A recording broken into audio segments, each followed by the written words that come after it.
In this session, we will learn about loops, which is a fundamental topic in programming languages. The word loop means circular. By that we mean in programming, we have some command and we are repeating the same command forever until some condition to stop it. Let's get into details. Recall if we have an if condition like line 3 and line 4. We say if 2 less than 5, which is true. We jump to line 4 and print this statement for once. With while loops, we can keep repeating this command forever. Switch the if to while loop. Now, there is some different code flow that happen here. The interpreter goes as following. Line 8, while 2 is less than 5, is 2 less than 5, this condition is true. While true, it jumps to line 9, print 2 less than 5. Now, in the normal code flow so far, it seems that the next line of code is line 10. However, with while loop, we jump back to line 8 again to check if the condition is still true or not. While 2 is less than 5, which is true, it jumps to line 9, then jump to line 8, line 9, jump line 8, line 9, line 8. It keeps doing that as long as this condition is true, which in our case is definitely true forever. So this code will keep working forever. If you noticed here this button, it's red. It means the program is still running. The only way to stop this program is to click on this red button. So the moral of that, with while loop, your code keep going steps forward and then jump back again to the while loop, and it will keep doing that as long as this condition is true. Now let's make a more reasonable program. Let's say I would like to print 5 numbers 1, 2, 3, 4, 5. So with while loops I can do the following logic.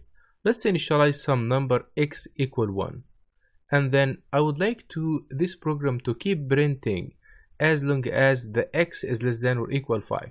So I'm giving my condition here while x less than or equal 5. And then I am printing x. Forget about this for now. I am printing x, which is initially 1. After that, I'm saying x equal x plus 1. So x is going to be 2. Let's make a full tracing for this code, which involves 3 important tuples. Line 1, which we'll call initialization here or assigning. Line 3, which is a condition. And line 6, which is an increment step. These 3 steps, these 3 blocks are very important here. So let's trace it. X equal 1. Then while 1 is less than 5, which is true, it goes to line 5 printing 1, and then goes to line 6, write x equal x plus 1. Now x is 2. Now the program doesn't go to line 7, it jumps back to line 3.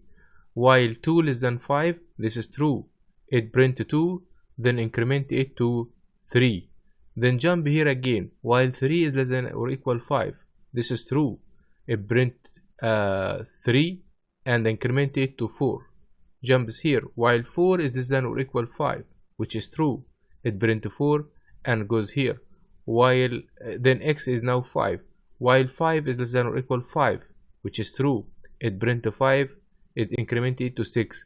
While 6 is less than or equal 5, the condition now is false. So while loop is now failed. This is now like the if condition is going to jump completely outside of the block to line number 8.